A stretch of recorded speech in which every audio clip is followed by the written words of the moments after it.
আসসালামু আলাইকুম। আপনাদের সবাইকে স্বাগত জানাচ্ছি এখনকার আন্তর্জাতিক সংবাদে। শুরুতেই সংবাদ শিরোনাম। এককভাবে সরকার গঠনে আত্মবিশ্বাসী তারেক রহমান। প্রধান উপদেষ্টার সঙ্গে আনফ্রেলের নির্বাচন পর্যবেক্ষক দলের সৌজন্য সাক্ষাৎ। বনানীতে তারেক রহমানের ফ্রি অ্যানিম্যাল ক্লিনিক, প্রাণী কল্যাণে নতুন উদ্যোগ। জরুরি সংবাদ সম্মেলন ডেকেছে জামায়াত। এতক্ষণ শুনছিলেন সংবাদ শিরোনাম, এখন বিস্তারিত। বিএনপি চেয়ারম্যান তারেক রহমান বলেছেন, বৃহস্পতিবার অনুষ্ঠিত হতে যাওয়া নির্বাচনের পর তারা এককভাবে সরকার গঠনে সক্ষম হবেন বলে আশা করছেন। ডয়চে ভেলেকে দেওয়া একান্ত সাক্ষাৎকারে তিনি এই আশাবাদ ব্যক্ত করেন। সাক্ষাৎকারে তিনি নারীর ক্ষমতায়ন, প্রতিবেশী দেশগুলোর সঙ্গে সম্পর্ক এবং গুম খুনের বিচার নিয়েও কথা বলেছেন। ১৭ বছরের নির্বাসন শেষে দেশে ফিরে মায়ের মৃত্যু এবং নির্বাচনী প্রস্তুতি দুটোর সামঞ্জস্য রাখাই তার জন্য সবচেয়ে বড় চ্যালেঞ্জ ছিল বলে জানান তারেক রহমান।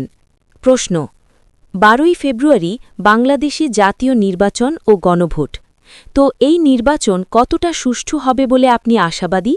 তারেক রহমান: আমরা আশা করছি যে নির্বাচনটা সুষ্ঠু হবে, মানুষেরও তাই প্রত্যাশা, আমরা আশাবাদী। প্রশ্ন: ১৭ বছর পর আপনি বাংলাদেশে এসেছেন, আপনি নির্বাসনে ছিলেন নানা কারণে। এই ১৭ বছর পর আসার পরে আপনার দল গোছানো, নির্বাচনের জন্য প্রস্তুতি নেওয়ার ক্ষেত্রে আপনার কাছে সবচেয়ে বড় চ্যালেঞ্জ কোনটা ছিল? তারেক রহমান: চ্যালেঞ্জটা হয়তো কিছুটা খুব সম্ভবত আমারই ছিল। এত বছর পরে এসেছি, আসার পরে মানুষের চোখে মুখে একটা প্রত্যাশা দেখেছি, এটা হলো রাজনৈতিক দিক। অন্যদিকে আসার ৫ দিন পরই আম্মা মারা গেলেন। উনি অসুস্থ ছিলেন অনেক দিন ধরে। স্বাভাবিকভাবে এটাও একটা খুব কষ্টকর বিষয় আমাদের সবার জন্য। আমরা পরিবার যে একসাথে বসে নিজেদের কষ্টটা ভাগ করে নেব, সেই সুযোগটা বা সময়টা হয়নি, কারণ আমরা একদম নির্বাচনের ডামাডোলের ভেতরে। একদিকে নির্বাচনী ডামাডোল, অন্যদিকে ব্যক্তিগত বিষয়টা, দুটোর সামঞ্জস্য রেখে এগিয়ে নিয়ে যাওয়া, এটাই আসলে আমার কাছে সবচেয়ে বড় চ্যালেঞ্জ ছিল। আমি ব্যক্তিগতভাবে মনে করি যে হয়তো এই চ্যালেঞ্জটা মোটামুটিভাবে মোকাবিলা করতে সক্ষম হয়েছি আমি। প্রশ্ন: এবার তো অনেক ভোটার যারা হচ্ছেন তরুণ এবং প্রথমবারের মতো ভোট দিতে যাচ্ছেন। গত ৩টি নির্বাচন বিতর্কিত নির্বাচন, আপনি জানেন। ফলে মানুষের মধ্যে একটা বাড়তি আগ্রহ রয়েছে। তরুণদেরকে আগ্রহী করতে বা তরুণদের কাছে পৌঁছতে আপনার দলের পক্ষ থেকে কি আলাদা করে বা বিশেষ করে কোনো কিছু করা হয়েছে যেটাতে তরুণরা একটু আকৃষ্ট হতে পারে? তারেক রহমান: দেখুন, আপনি যদি আমাদের ম্যানিফেস্টোটা দেখে থাকেন, যেটা আমরা কয়েকদিন আগে জাতির সামনে উপস্থাপন করেছি, সেখানে কিন্তু আমরা সমাজের তরুণদের জন্য, একইভাবে এখানে বয়স্ক যারা আছেন তাদের জন্য, একই সঙ্গে যারা দেশে ৪০ লাখ প্রতিবন্ধী আছেন তাদের জন্য, একই সঙ্গে বাংলাদেশের জনগোষ্ঠীর অর্ধেক যে নারী, তাদের ক্ষমতায়নের জন্য আমরা পরিকল্পনা রেখেছি, কর্মসূচি রেখেছি। বিশেষ করে শুধু তরুণদের জন্য না, সকলের জন্য, কারণ দেশটা গঠন করতে হবে সকলকে নিয়ে। প্রশ্ন: জুলাই গণ অভ্যুত্থানের পর শেখ হাসিনা সরকারের পতন ঘটে এবং তারপর থেকে বাংলাদেশ এবং ভারতের মধ্যে সম্পর্কের ক্রমশ অবনতি হচ্ছে বলে বিশেষজ্ঞরা মত দিয়েছেন।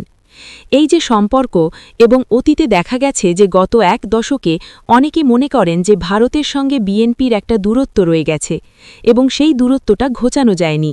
ভবিষ্যতে ভারতের সঙ্গে সম্পর্কের ক্ষেত্রে আপনার অবস্থান কি হবে? Asian network for free elections, আনফ্রেলের একটি আন্তর্জাতিক নির্বাচন পর্যবেক্ষক দল আজ বুধবার রাষ্ট্রীয় অতিথি ভবন যমুনায় অন্তর্বর্তী সরকারের প্রধান উপদেষ্টা প্রফেসর মোহাম্মদ ইউনুসের সঙ্গে সৌজন্য সাক্ষাৎ করেছেন। সাক্ষাৎকালে ৭ সদস্যের প্রতিনিধি দলের নেতৃত্ব দেন আনফ্রেলের মিশন প্রধান রোহানা হেট্টিয়ারাচ্চি। প্রতিনিধি দলটি আগামীকাল ১২ই ফেব্রুয়ারি অনুষ্ঠিতব্য ত্রয়োদশ জাতীয় সংসদ নির্বাচন ও জুলাই সনদের ওপর গণভোট পর্যবেক্ষণের প্রস্তুতি এবং তাদের মিশনের লক্ষ্য নিয়ে প্রধান উপদেষ্টাকে অবহিত করেন। সাক্ষাৎকালে প্রধান উপদেষ্টা প্রফেসর মোহাম্মদ ইউনুস প্রতিনিধি দলকে স্বাগত জানিয়ে বলেন, অন্তর্বর্তী সরকার একটি অবাধ, সুষ্ঠু ও আন্তর্জাতিক মানের গ্রহণযোগ্য নির্বাচন অনুষ্ঠানের জন্য প্রতিশ্রুতিবদ্ধ।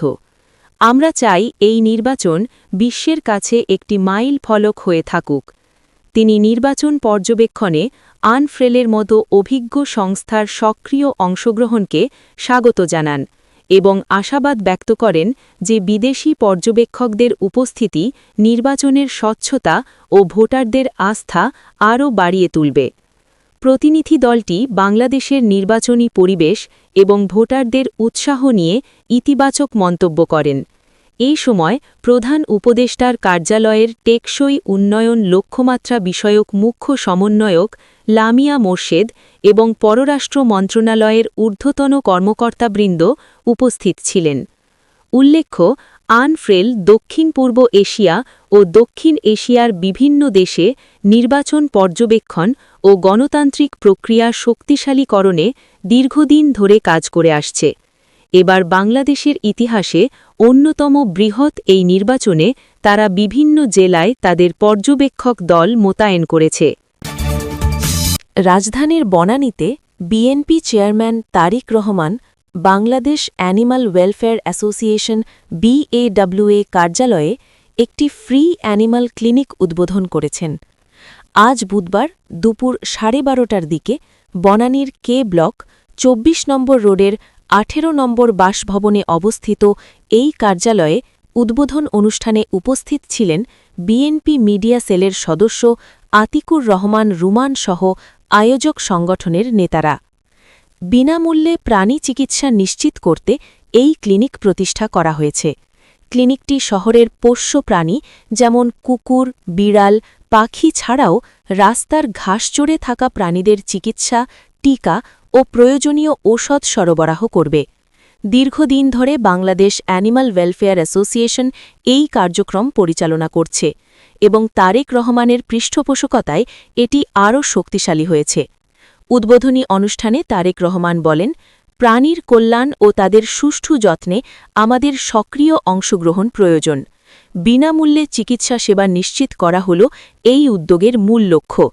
তিনি আরও বলেন, এ ধরনের ক্লিনিকের সংখ্যা বাড়িয়ে দেশের বিভিন্ন জেলায় প্রাণী কল্যাণ কার্যক্রম সম্প্রসারিত করা হবে।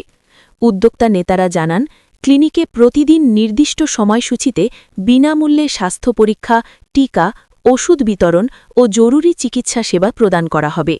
এছাড়া ভবিষ্যতে প্রশিক্ষণ কার্যক্রমের মাধ্যমে স্বেচ্ছাসেবীরা ক্লিনিকে সহযোগিতা করবে, যা স্থানীয় জনগণ এবং প্রাণী কল্যাণ কার্যক্রমের জন্য কার্যকর ভূমিকা রাখবে।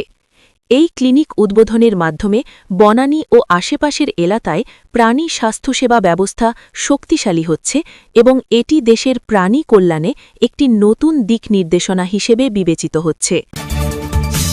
জরুরি সংবাদ সম্মেলন ডেকেছে বাংলাদেশ জামায়াতে ইসলামী। দলটির পক্ষ থেকে জানানো হয়েছে, আজ বুধবার 11 ফেব্রুয়ারি বেলা 2:30টায় রাজধানীর কেন্দ্রীয় কার্যালয়ে এ ব্রিফিং অনুষ্ঠিত হবে। বাংলাদেশ জামায়াতে ইসলামীর সহকারী সেক্রেটারি জেনারেল এবং কেন্দ্রীয় মিডিয়া ও প্রচার বিভাগের প্রধান এহসানুল মাহবুব জুবায়েরের পাঠানো চিঠিতে এ বিষয়ে জানানো হয়। এতে দলের কেন্দ্রীয় নেতৃবৃন্দ উপস্থিত থাকবেন। ব্রিফিংয়ে সমসাময়িক বিভিন্ন গুরুত্বপূর্ণ বিষয়ে বক্তব্য দেয়া হবে জানানো হয়েছে।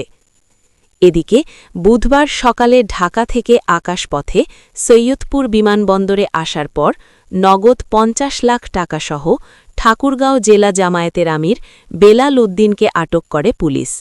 ধারণা করা হচ্ছে সংবাদ সম্মেলনে এ বিষয়টিও উঠে আসবে।